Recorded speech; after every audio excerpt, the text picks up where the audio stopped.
Haemoglobin ಮಟ್ಟವನ್ನು ಜಾಸ್ತಿ ಮಾಡಬೇಕಾದ್ರೆ ಯಾವ ಕಾರಣದಿಂದ ಹೀಮೋಗ್ಲೋಬಿನ್ ಕಡಿಮೆ ಆಗಿದೆ ಅದು ಕಾರಣ ಹುಡುಕೊಂಡು ಆ ಪೌಷ್ಟಿಕಾಂಶವನ್ನು ನಮ್ಮ ಡಯಟಲ್ಲಿ ಇನ್ಕ್ಲೂಡ್ ಮಾಡಬೇಕು. ಇನ್ ಕೇಸ್ ಇದು ಕಬ್ಬಿಣಾಂಶ ಕಡಿಮೆಯಿಂದ ಆಗ್ತಾ ಇರೋದಾದರೆ ಕಬ್ಬಿಣಾಂಶ ಪೂರಕ ಆಹಾರಗಳನ್ನು ಸೇವನೆ ಮಾಡಬೇಕು.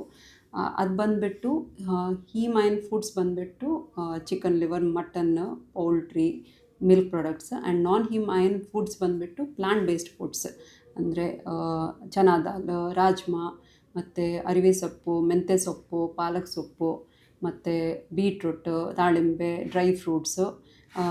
ಇದರೊಟ್ಟಿಗೆ ನಾವು ಇದು ಐರನ್ ಅಬ್ಸಾರ್ಪ್ಷನ್ ಜಾಸ್ತಿ ಮಾಡೋದು ಫುಡ್ಸನ್ನು ಸೇವನೆ ಮಾಡಬೇಕು. ಅಂದರೆ ವಿಟಮಿನ್ ಸಿ ರಿಚ್ ಫುಡ್ಸ್ ಬಂದುಬಿಟ್ಟು ಆರೆಂಜ್ ಜ್ಯೂಸ್, ನೆಲ್ಲಿಕಾಯಿ ಮತ್ತು ಲೆಮನ್ ಜ್ಯೂಸ್ ಎಲ್ಲ ಆ್ಯಡ್ ಮಾಡಿ ಇದು ಸಮತೋಲಿತ ಆಹಾರವಾಗಿ ಸೇವನೆ ಮಾಡಬೇಕು.